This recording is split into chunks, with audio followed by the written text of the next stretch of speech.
Bab 1976, Bencana Besar. Aiden berpikir keras. Dunia ini penuh misteri. Menurut ingatan roda waktu yang terbatas, surga dan dunia alien pada mulanya adalah dunia yang sama. Dahulu kala, langit biru terkoyak, retakan muncul dalam waktu dan ruang, dan makhluk tak dikenal menyerbu dunia ini.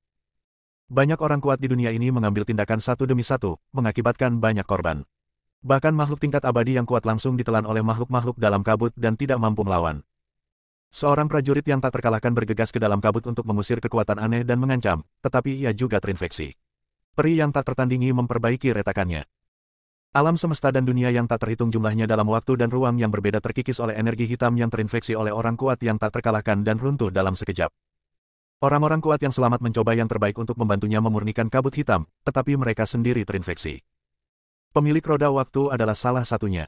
Ia mencoba menguraikan udara hitam aneh itu dengan kekuatan waktu, tetapi akhirnya ia sendiri yang mati.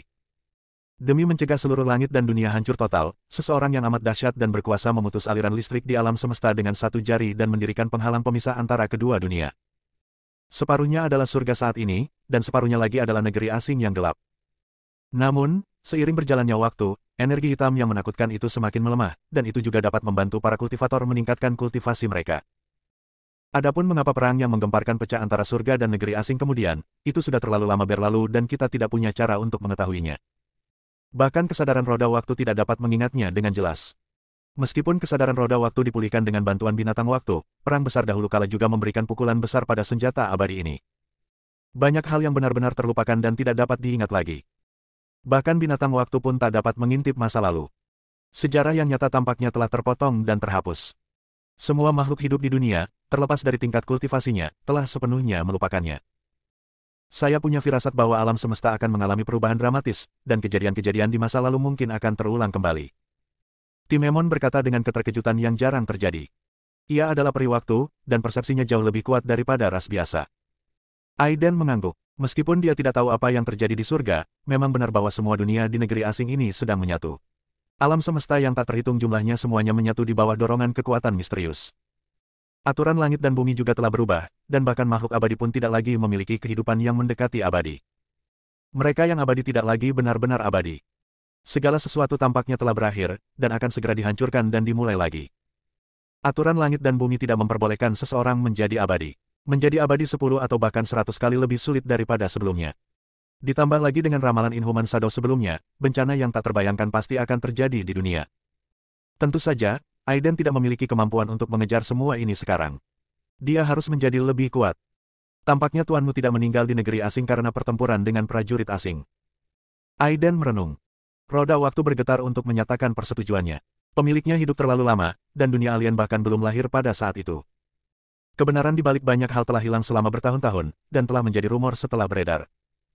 Dan menurut binatang waktu yang membawa Aiden melintasi waktu dan kembali ke masa ketika mayat kaisar yang mengerikan itu dikuburkan, Aiden mengingatnya dengan jelas. Pemilik binatang waktu juga memiliki tubuh yang membusuk yang memancarkan udara hitam, dan yang disebut leluhur negeri asing, kaisar malam kegelapan, datang dan menyerap banyak kekuatan gelap.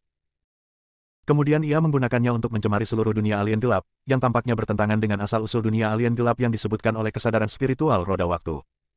Tuanku adalah salah satu makhluk abadi tertua di antara surga dan bumi, dan dia menguasai hukum waktu. Jika dia tidak mengorbankan dirinya untuk menyelamatkan orang lain dan menempa kekuatan kegelapan, dia tidak akan pernah jatuh. Kesadaran spiritual roda waktu dijelaskan. Aiden menjadi semakin bingung. Siapa yang ada di depan dan siapa yang ada di belakang, pemilik roda waktu atau pemilik binatang waktu. Untuk sesaat, dia merasa sulit untuk mengatakannya.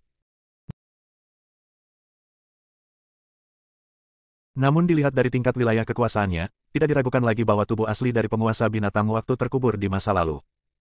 Sekalipun terinfeksi oleh kekuatan kegelapan, ia tetap abadi. Hanya dengan sekali pandang saja, makna keberadaannya sendiri akan hilang. Meskipun penguasa roda waktu sama kuatnya, dia tidak memberinya perasaan ini. Dari sini kita dapat melihat bahwa pemilik roda waktu jelas tidak sekuat pemilik binatang waktu. Penguasa binatang waktu mungkin sudah menjadi kaisar abadi sejati. Namun jika dilihat dari gambaran yang diberikan oleh roda waktu, banyak sekali makhluk-makhluk mengerikan yang kekuatannya tidak terbayangkan muncul, namun pemilik roda waktu tersebut tidak pernah terlihat. Apa gunanya seorang dewa abadi? Binatang waktu itu kenyang dan berkata dengan dingin. Pencapaian guruku sebanding dengan pencapaian alam, melampaui sejarah dan waktu kuno. Dia abadi dan tidak dapat dihancurkan, dan benar-benar kaisar pertama yang menciptakan dunia. Kesadaran roda waktu tidak membantahnya. Baiklah, berhentilah membual. Aiden berkata dengan tak berdaya, jika tuanmu benar-benar kaisar pertama sejak dunia diciptakan, mengapa sosoknya tidak terlihat dalam lukisan tadi? Katak di dalam sumur, apa yang kamu tahu? Timemon berkata dengan nada sinis.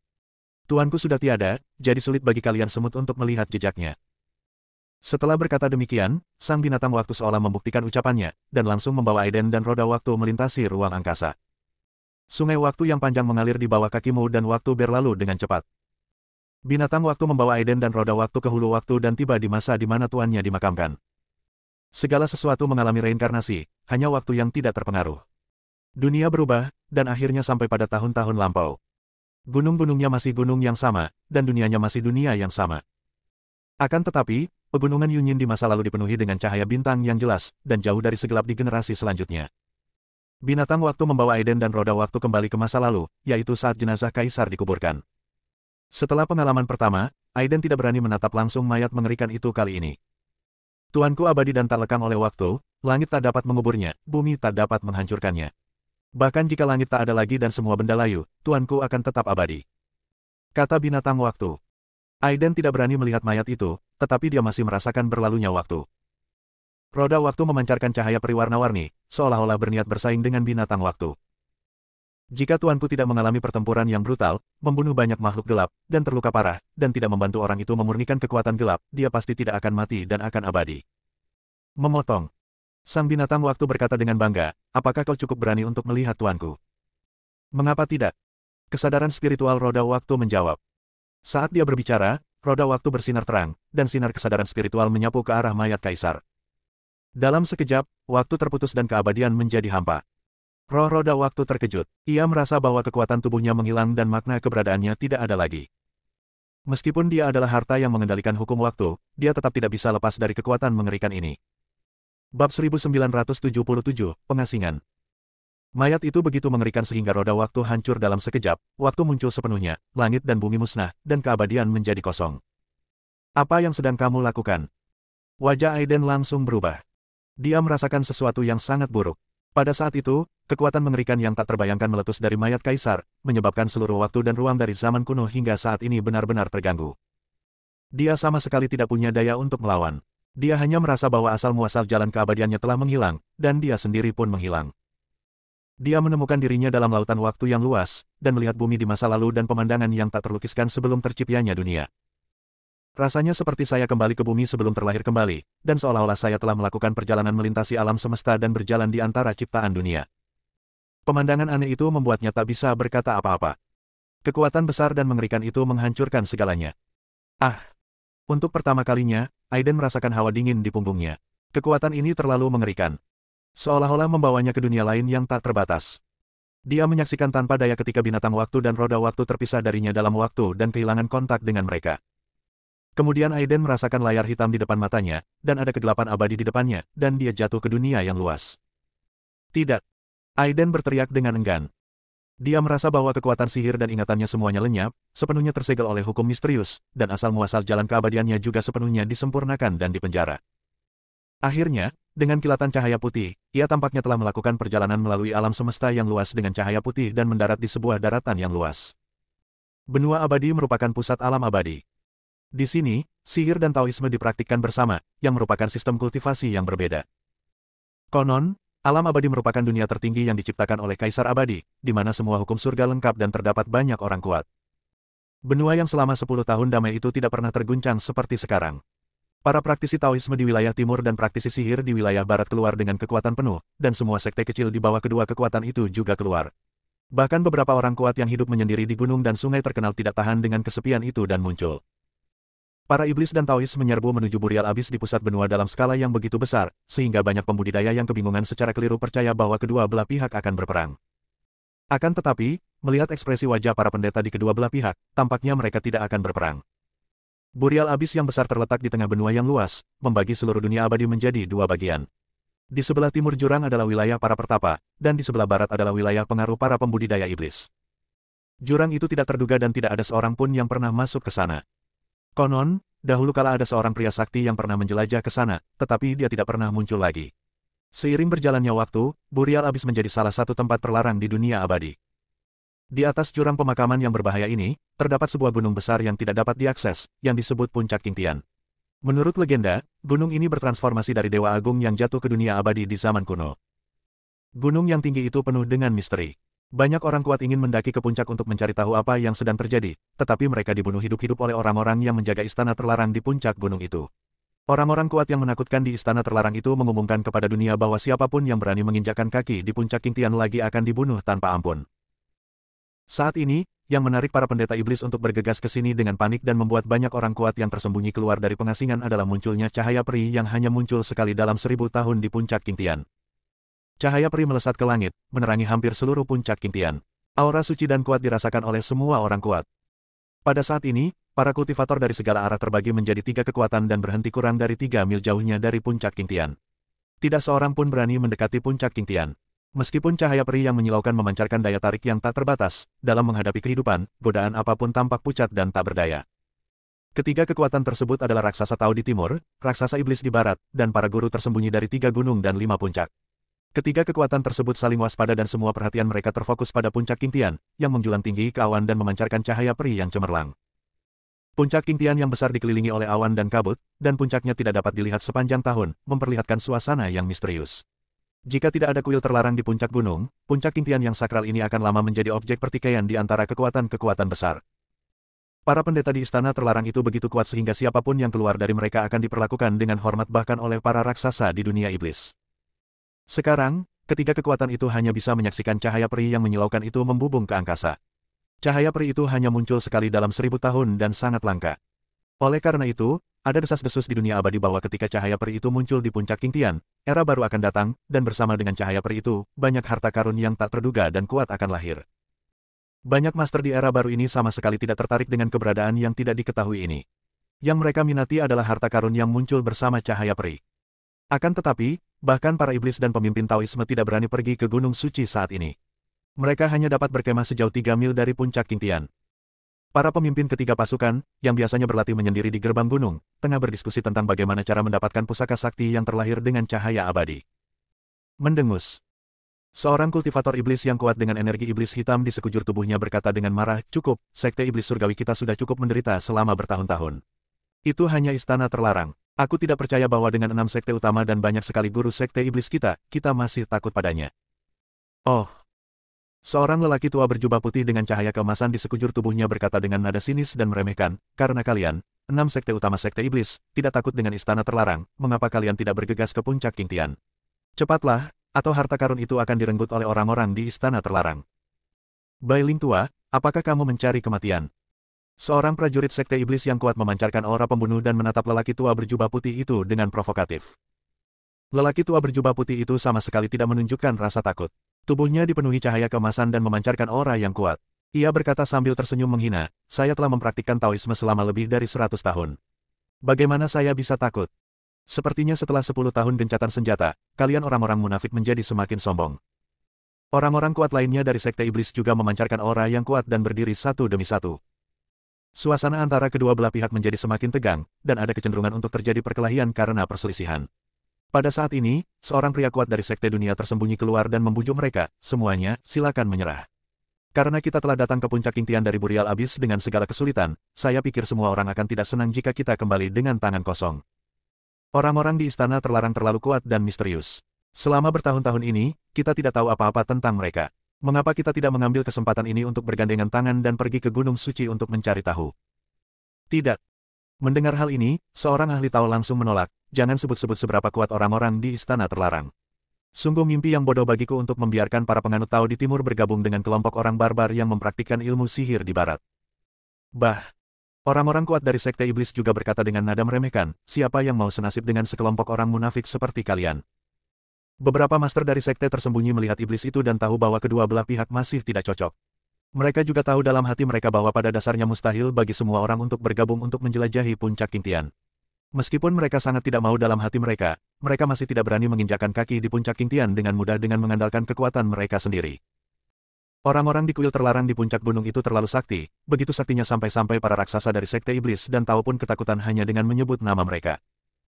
Sementara ketiga kekuatan itu ditempatkan 3 mil di bawah puncak King Tian dengan pikiran mereka sendiri, cahaya peri yang muncul di puncak King Tian yang menjulang tinggi tiba-tiba berubah. Cahaya peri yang muncul sekali dalam 1000 tahun ini berangsur-angsur semakin kuat. Cahaya peri emas itu luar biasa, memancarkan aura yang indah dan kuat, menarik banyak kultivator untuk terbang tinggi ke langit dengan penuh semangat. Tiba-tiba seluruh puncak King Tian berguncang hebat, seakan-akan terjadi gempa bumi besar, pasir dan batu berterbangan di mana-mana, serta sejumlah besar puing berguling ke bawah. Cahaya peri yang cemerlang yang hanya muncul sekali dalam 1000 tahun melesat langsung ke langit. Cahaya peri itu tiba-tiba berubah, dan dalam sekejap, seluruh jurang pemakaman yang tak terbatas itu tampak menjadi sunyi. Dalam sekejap, banyak pria kuat melihat seorang pemuda berjalan turun dari puncak King Tian. Bab 1978, Dunia Kaisar. Ya ampun, siapa dia? Dia bisa muncul dari puncak gunung. Mungkinkah orang kuat dari istana terlarang akan segera lahir? Setiap kali orang kuat dari istana terlarang muncul, seluruh dunia abadi akan kacau balau. Tidak, mereka bukan dari istana terlarang. Orang-orang dari istana terlarang akan turun dari jalan menuju keilahian. Tidak mungkin mereka muncul seperti ini. Ribuan kultivator di puncak King Tian, terlepas dari tingkat kultivasi mereka, bersemangat dan berteriak dengan bingung. Bahkan generasi tua yang bergengsi dari orang-orang kuat tidak dapat menyembunyikan kegembiraan di wajah mereka. Baru saja bumi berguncang, dan dengan cahaya peri yang menyala di puncak King Tian, sesosok tubuh hampir seketika muncul di hadapan semua orang.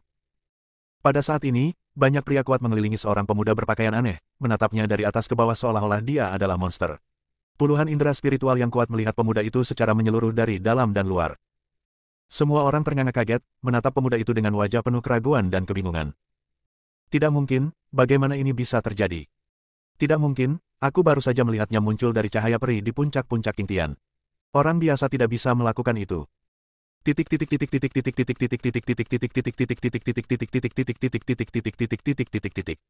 Banyak orang kuat yang membuang keagungan mereka sebelumnya dan mengelilingi pemuda itu seperti bayi yang penasaran. Pemuda ini adalah Aiden. Pada saat ini, pikiran Aiden dipenuhi dengan keraguan. Dia telah kehilangan semua ingatannya. Dia samar-samar merasa bahwa dia terlibat oleh roda waktu, memicu kekuatan mengerikan dari mayat kaisar dan terkoyak ke dalam waktu yang tak berujung. Ketika ia terbangun, ia mendapati dirinya berada di dunia yang aneh. Dunia yang sunyi senyap dengan warna kekuningan dan sungai kuning mengalir deras di dalamnya. Tidak ada makhluk hidup dan tidak ada suara di sekitarnya. Suasananya sangat sunyi, tetapi udara di dunia yang aneh dan misterius itu sangat segar. Setelah terkejut dan bingung, Aiden berjalan di sepanjang sungai kuning yang bergelombang. Setelah berjalan selama beberapa jam, ia memasuki tirai cahaya. Saat berikutnya, ia muncul di kaki gunung, dikelilingi oleh banyak master. Yang paling membuatnya takut adalah ketika api keabadian bawaannya telah padam sepenuhnya dan terpenjara oleh kekuatan misterius. Sekarang dia telah sepenuhnya menjadi manusia biasa, dan yang membuatnya tidak dapat dipercaya adalah aura yang terpancar dari tubuh para pendeta di depannya membuatnya merasa takut. Dunia ini jelas bukan tanah asing yang gelap, juga bukan surga, melainkan dunia tanpa batas di atas semuanya. Memikirkan hal ini, Aiden benar-benar terkejut. Di masa lalu, saat dia masih abadi, dia menemukannya di sebuah buku kuno. Ada kaisar abadi di dunia, tetapi mereka telah lama melampaui dan berada di dunia yang disebut alam abadi. Inilah keabadian sejati, dunia transenden yang berada di atas segalanya. Adikku sayang, apakah kamu dari istana terlarang? Pada saat ini, seorang prajurit tahu memikirkannya dan bertanya. Meskipun mereka curiga kalau Aiden bukan berasal dari istana terlarang, melainkan muncul bersama cahaya peri yang muncul sekali dalam 1000 tahun, mereka tidak yakin, lagi pula, semua ini ada hubungannya dengan puncak King Tian.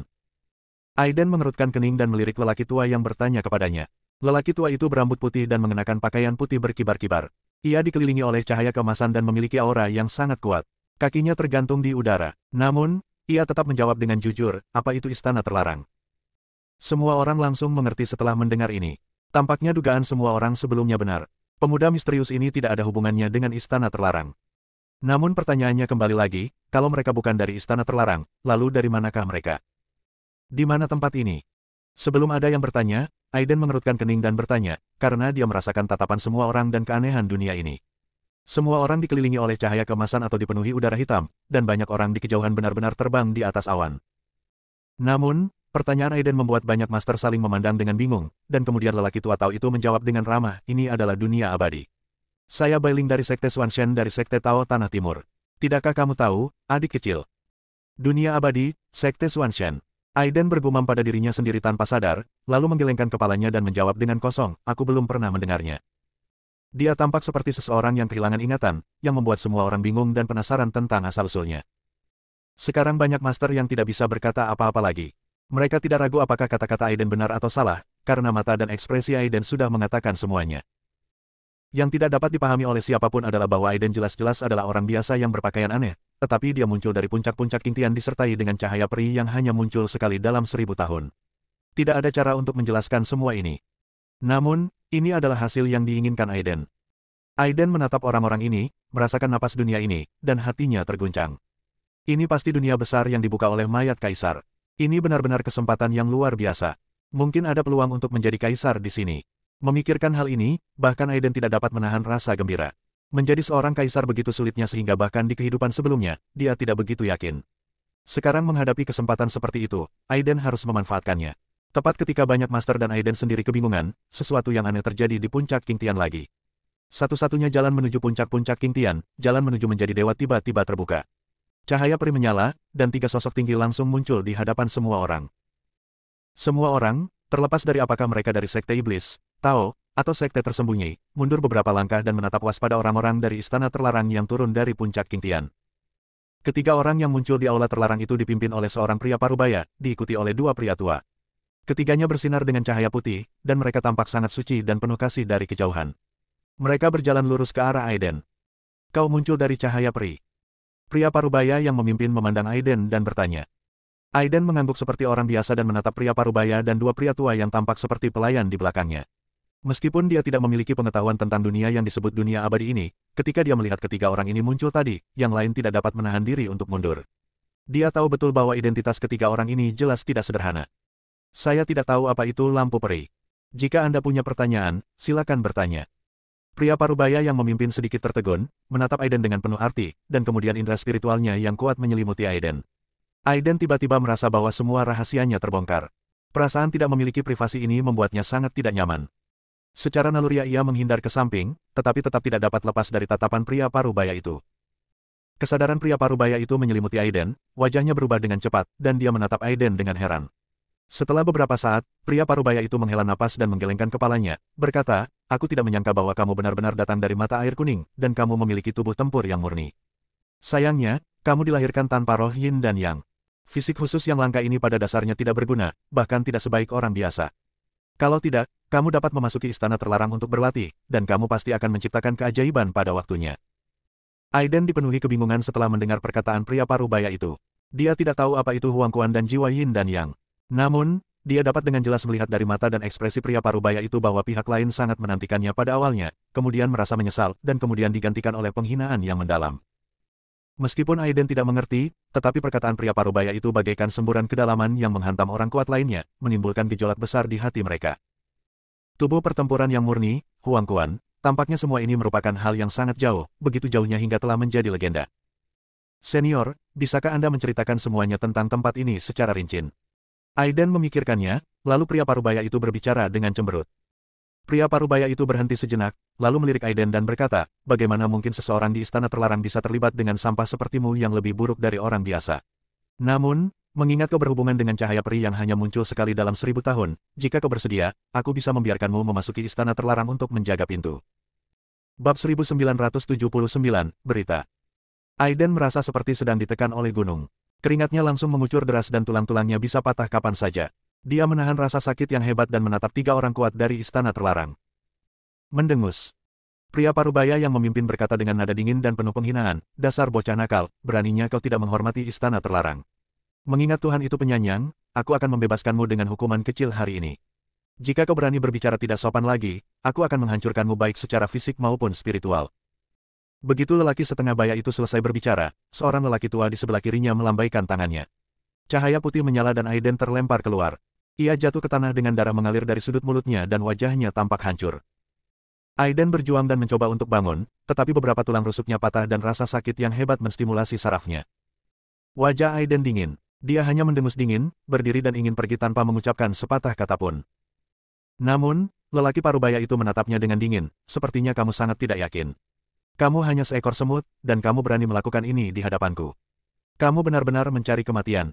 Sambil berbicara, dia melambaikan tangannya, yang berubah menjadi cetakan tangan yang memegang langit dan langsung menyelimuti Chen Bai. Dalam sekejap, tekanan yang mengerikan itu menghancurkan tulang-tulang Aiden, tetapi Chen Bai pada awalnya adalah tubuh abadi sejati, dan meskipun asal-usulnya yang abadi disegel, dia masih memiliki fisik yang kuat. Dasar bajingan tak berguna yang berani menghina martabat tertinggi Istana Terlarang. Kalau aku tidak membunuhmu hari ini, bagaimana mungkin martabat Istana Terlarang tetap ada? Pria parubaya yang memimpin tidak memiliki belas kasihan. Cahaya putih yang mengerikan menyala di jari-jarinya, yang secara bertahap menyusut. Tubuh Aiden hampir cacat dan dia terus memuntahkan darah. Biarkan dia pergi. Pada saat ini, suara keras dan penuh perubahan kehidupan datang dari langit. Suara yang tiba-tiba itu bergema di telinga semua orang seperti lonceng besar, dan membuat semua orang ketakutan.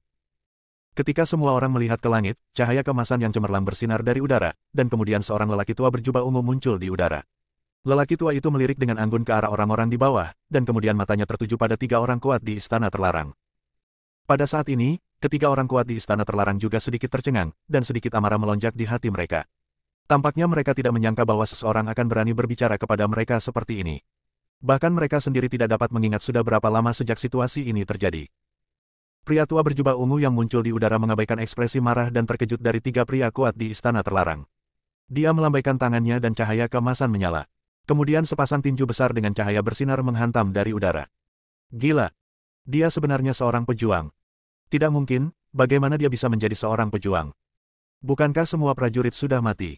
Bagaimana mungkin ada yang masih hidup?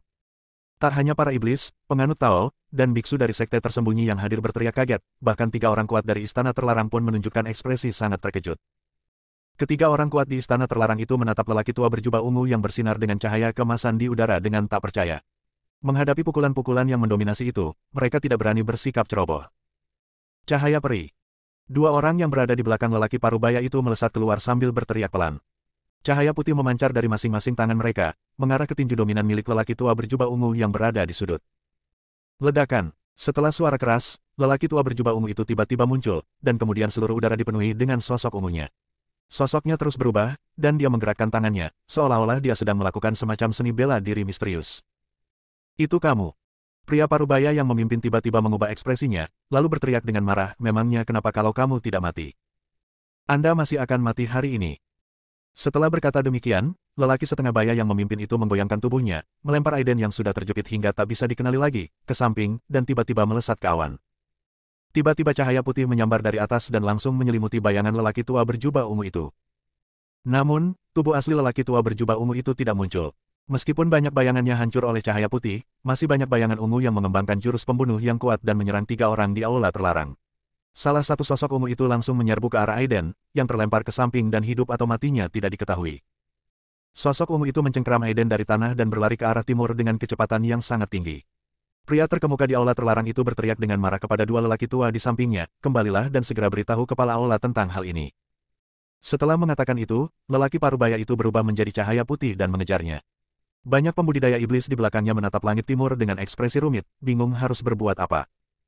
Bai Ling, pemimpin sekte Xuanshan dari sekte Dao, melirik para pembudidaya iblis dari sekte iblis, lalu berkata dengan sedikit khawatir, semua orang ikut serta dalam apa yang terjadi saat itu. Kalian juga baru saja melihatnya. Chang Yue belum mati. Banyak penguasa sekte iblis mengangguk, dengan sedikit kekhawatiran di wajah mereka, tetapi pemimpin sekte iblis surgawi, Ye Xinghan, berkata dengan acuh tak acuh, apa yang kamu takutkan? Dia hanyalah prajurit terakhir yang berjuang sampai mati. Meskipun dia tidak mati, dia terluka parah ketika Istana Terlarang bergabung dengan kita 200 tahun yang lalu. Sekarang orang-orang dari Istana Terlarang mengejarnya lagi. Apakah ini semua keberanian yang kalian miliki, orang-orang munafik Taoisme? Bai Ling melirik para kultivator dari sekte iblis, lalu menatap tajam para master dari sekte Tao. Ia mendesah pelan dan berkata, sepertinya cahaya peri yang hanya muncul sekali dalam 1000 tahun dan harta karun yang muncul itu tidak ada hubungannya dengan kita. Semuanya, cepatlah kembali ke gerbang gunung masing-masing dan laporkan kejadian hari ini dengan jujur. Setelah mengatakan itu, Bai Ling menatap tempat Aiden berbaring dengan ekspresi rumit. Dia sedikit terkejut dengan ketangguhan yang ditunjukkan Aiden. Seorang manusia biasa benar-benar berjalan keluar dari dunia bawah di bawah puncak Qingtian, dan dia juga memiliki tubuh petarung yang murni. Dia tidak langsung mati bahkan setelah dicubit oleh orang-orang di Istana Terlarang. Prajurit terakhir di dunia abadi mempertaruhkan nyawanya untuk datang menyelamatkannya. Bai Ling mengingat semua ini dalam benaknya, membuatnya merasa sedikit gelisah. Akan tetapi, ketika dia memikirkan perkataan lelaki setengah baya di Istana Terlarang itu, bahwa Aiden terlahir tanpa unsur yin dan yang, dan pada dasarnya telah menjadi orang tak berguna yang lebih buruk dari orang biasa, dia tidak terlalu memikirkannya. Tak lama kemudian tersebar berita bahwa di Burial Abis dan Puncak Qingtian, muncullah cahaya peri yang muncul sekali dalam 1000 tahun. Sejumlah besar biksu dari sekte iblis dan sekte Tao pergi ke sana, dan orang-orang dari Istana Terlarang juga muncul dari jalan menuju pendewaan. Harta karun yang menyertai cahaya peri itu tidak muncul, tetapi seorang pemuda bernama Aiden muncul. Sayangnya, orang ini lahir tanpa jiwa yin dan yang. Awalnya ia memiliki tubuh tempur yang murni yang paling kuno, unik, dan kuat di dunia, tetapi sayangnya ia telah jatuh ke titik yang lebih buruk dari orang yang tidak berguna. Kemudian, Aiden diselamatkan oleh prajurit Chang Yue yang sudah meninggal. Begitu berita itu tersebar, seluruh dunia abadi benar-benar terkejut. Chang Yue, seorang pendekar di generasinya, sangat kuat, dan kultivasinya telah mencapai alam nirwana. 200 tahun yang lalu, dia tak terkalahkan di benua itu, dan dia secara pribadi mendirikan aliansi bela diri, memimpin 100.000 pendekar dari 9 ekstrim, dengan kecenderungan untuk mengintimidasi dua kekuatan utama iblis dan Tao. Karena seniman bela diri secara alami berbakat, kebangkitan aliansi bela diri yang cepat telah menyinggung istana terlarang di puncak Qingtian. Pada saat itu, Tetua Agung Istana Terlarang secara pribadi turun gunung dan menggunakan paksaan dan bujukan untuk menyatukan dua kekuatan utama iblis dan Tao untuk mengepung aliansi bela diri dan membantai semua 100.000 kultivator aliansi bela diri. Karena orang-orang di istana terlarang terlalu menakutkan, pemimpin aliansi bela diri, Chang Yue, dikepung dan bertempur dalam pertempuran berdarah selama 7 hari 7 malam. Pada akhirnya, ia dipukuli sampai mati oleh Tetua Agung Istana Terlarang. Sejak saat itu, sang pendekar menjadi legenda. Sekarang, cahaya peri yang muncul sekali dalam 1000 tahun muncul, dan pemimpin aliansi bela diri yang jatuh, Chang Yue, muncul. Berita itu menyebar seperti wabah di timur dan barat Sekte Iblis. Bab 1980, Pertarungan Sengit. Para pemimpin 8 sekte Tao utama di timur dunia abadi dan 6 kekuatan iblis utama di barat semuanya keluar dari gunung mereka pada saat yang sama, dan secara pribadi bergabung dengan orang-orang dari istana terlarang untuk memburu Aiden dan melarikan diri dari Chang Yue. Seluruh dunia abadi itu mendidih. Ketika dunia abadi sedang kacau balau, di sebuah gunung terpencil di ujung timur, seorang pria berjubah Tao ungu, Chang Yue, jatuh dari langit dan langsung menjatuhkan Aiden. Chang Yue yang berambut putih dan tua itu menggelengkan kepalanya dan menunjuk tangannya. Sinar cahaya keemasan menembus ke dalam tubuh Aiden. Kekuatan ini, berbeda dari yang ada di dunia kultivasi dan dunia gelap, memperbaiki dan mengubah tubuh Aiden. Indra spiritual Chang Yue menyelidiki tubuh Aiden, lalu dia menjadi sangat gembira. Tuhan tidak akan menghancurkan Wumeng kita. Saat Aiden terbangun, dia memiliki pemahaman umum tentang dunia ini. Ini adalah dunia yang sama sekali berbeda. Bahkan Aiden memahami metode latihan di sana. Kekuatan langit dan bumi di sana lebih kuat daripada langit dan dunia gelap. Dua sekte, Jalan Setan dan Istana Terlarang, menguasai sebagian besar sumber daya dunia. Dia tidak mengerti apapun tentang tubuh pertempuran yang murni, jiwa yin dan yang, atau kultivasi spiritual. Dia hanya tahu bahwa dunia ini sangat tidak biasa dan mengambil jalan yang sama sekali berbeda dari tanah gelap dan asing sebelumnya di surga. Pada saat ini, napas Chang Yue cepat memudar, dan wajahnya semakin pucat. Senior, kamu baik-baik saja. Chang Yue melambaikan tangannya, aku tahu asal-usulmu tidak sederhana. Aku menyelamatkanmu hari ini, itu juga sudah pasti. Sebelum aku mati, tolong janjikan padaku bahwa jika ada kesempatan, kamu harus memulihkan garis keturunan seni bela diri. Dunia abadi tidak bisa terus seperti ini. Aiden tidak banyak bicara, hanya mengangguk berat. Jangan khawatir, senior. Oke. Chang Yue sangat gembira. Dia menggerakkan segel tangannya dan cahaya kemasan melesat keluar dari dahinya dan langsung masuk ke dahi Chen Bai. Saat cahaya kemasan memasuki tubuh Aiden, kekuatan besar mengalir melalui meridiannya. Kekuatan ini dengan cepat menempa tubuhnya, mengubah dan memampatkan semua kekuatan di tubuhnya. Bahkan lautan kesadarannya yang paling misterius pun diperluas dan diperkuat oleh kekuatan misterius ini. Saat Aiden terbangun, Chang Yue telah menghilang. Aiden terdiam sejenak, membungkuk sedikit ke arah kehampaan, dan merasakan perubahan di tubuhnya lagi. Wajah Aiden penuh dengan keanehan. Sekarang, daging dan darahnya tampak dipenuhi dengan kekuatan rune yang kuat. Kekuatan rune ini, jauh di dalam daging dan darahnya, berubah menjadi formasi yang mengejutkan yang dapat memobilisasi kekuatan langit dan bumi serta kekuatan daging dan darah untuk beresonansi. Apakah ini yang disebut kultivasi seni bela diri? Aiden mengerutkan kening. Kekuatan semacam ini memang berbeda dari kekuatan seorang kultivator. Berbeda dari alam rahasia Senwu sebelumnya, ini adalah dunia rahasia kecil yang dibuka oleh Yang Mulia Abadi. Dunia ini adalah dunia yang dituju oleh mayat kaisar misterius itu, dan pastinya mengandung rahasia besar. Memikirkan hal ini, Aiden duduk di tanah. Tangannya tanpa sadar bergerak mengikuti lintasan karakter emas dalam pikirannya. Dan pada saat ini, dia melihat dengan jelas lautan kemasan di benaknya, dan di tengah lautan kemasan ini tengah dibangun panggung spiritual kemasan. Alam platform spiritual. Aiden berkata dalam hati sambil terkejut. Sekarang dia tahu secara garis besar bahwa sistem kultivasi spiritual di dunia abadi terbagi menjadi beberapa tingkatan alam. Hanya setelah memasuki alam Lingtai, dia benar-benar memasuki alam kultivasi spiritual. Setelah alam Lingtai, dia akan memasuki alam kenaikan, dan pada saat itu dia akan dapat terbang di atas awan. Namun tampaknya sistem ini lebih berfokus pada pembentukan tubuh fisik. 3 bulan kemudian, Aiden menunggangi seekor singa putih besar dan melarikan diri dengan liar di hutan lebat yang primitif. Dan dari belakang, sesosok-sosok yang memancarkan aura membumbung tinggi tengah mengejar dengan cepat. Cepatlah, kita harus menyingkirkan orang ini. Dengan kekuatannya saat ini, dia pasti akan mati jika bertemu orang ini, jadi dia harus melarikan diri terlebih dahulu. Mengaum. Singa putih raksasa itu meraung beberapa kali dan terus berlari menuju kedalaman hutan. Hampir segera setelah auman singa raksasa itu menghilang, semburan auman dari binatang buas lainnya datang dari segala arah di kedalaman hutan. Suara gemuruh itu menggetarkan bumi, seolah-olah banyak monster besar akan lahir. Bahkan tanah pun bergetar, dan banyak pohon di sekitarnya tumbang dalam jumlah besar. Kemudian, seekor ular piton merah sebesar gunung datang bergerak secepat gelombang pasang.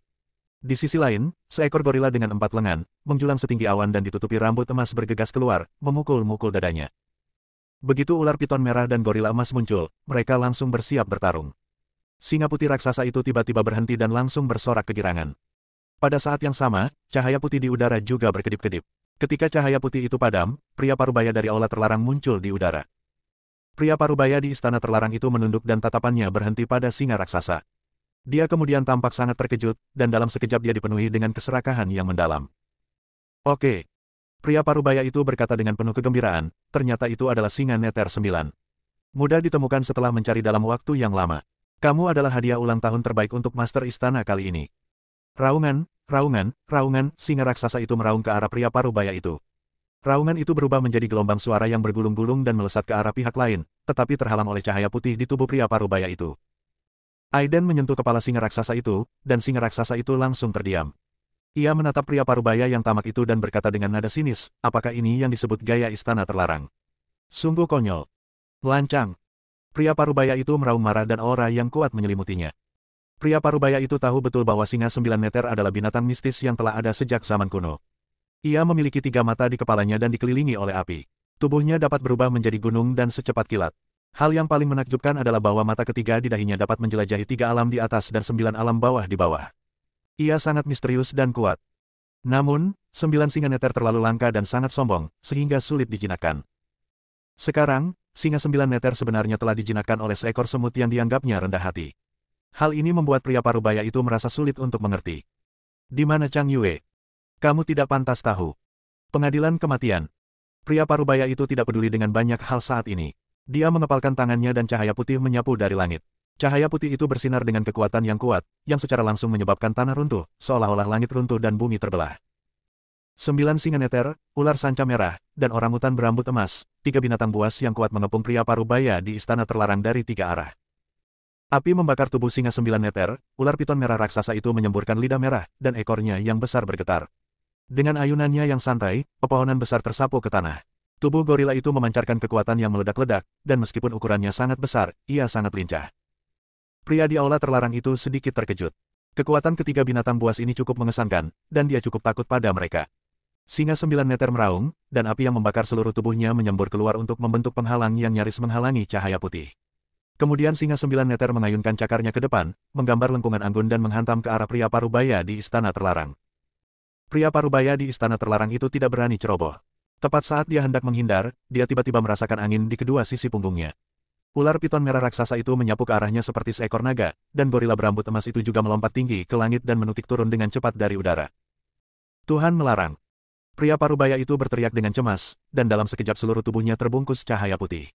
Aura yang kuat melintas di atas cahaya putih itu. Dia dengan cepat mencubit tangannya, dan serangkaian jimat kuno terbang keluar dan tercetak pada ketiga binatang itu. Boom, 3 binatang buas, satu di depan dan satu di belakang, menghantam cahaya putih pria parubaya itu hampir bersamaan. Cahaya putih itu bergetar, dan kekuatan sihir yang kuat terguncang, mendorong ketiga binatang buas itu mundur jauh. Bersambung.